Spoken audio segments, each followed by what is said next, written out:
Kayo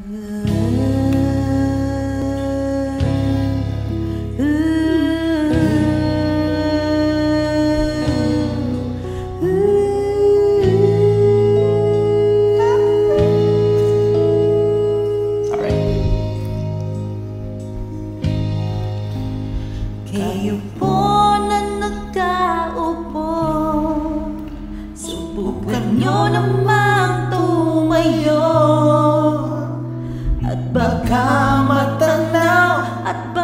matanaw ninyo ang tunay na kalagayan ko. Tao po, nandiyan po ba kayo sa loob na aking bahay at malawak na bakura? Mataas na pader, pinapaligiran at nakapilang mga mamahaling sasakyan.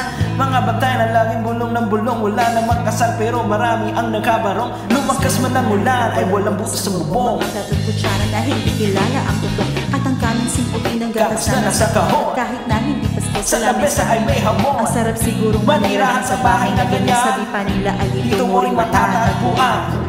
May-ari ng isang upuan na pag may pagkakataong pinag-aagawan. Kaya naman hindi niya pinakakawalan. Kung makikita ko lang siya ay aking sisigawan. Kayo po na nagkaupo, yo, subukan nyo namang tumayo, at baka matanaw ninyo ang tunay na kalagayan ko.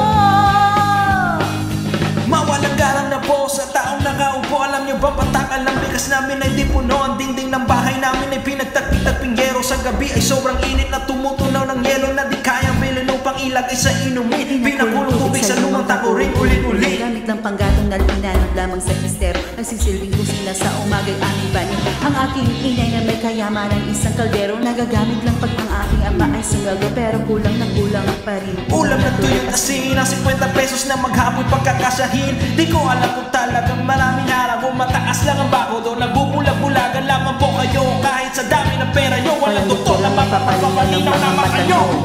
Huwag kang masyadong halata, bato sa langit.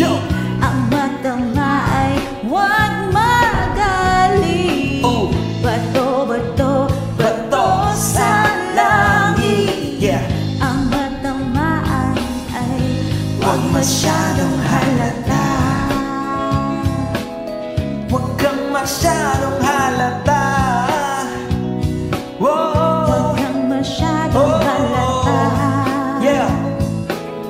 Huwag kang masyadong halata. Ang matamaan ay huwag masyadong halata.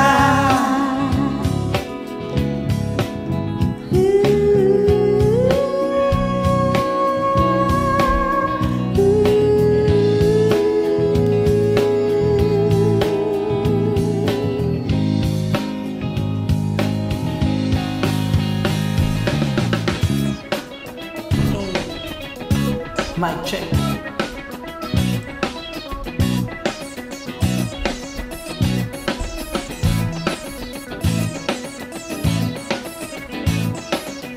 Ang matamaan ay Huwag masyadong halata.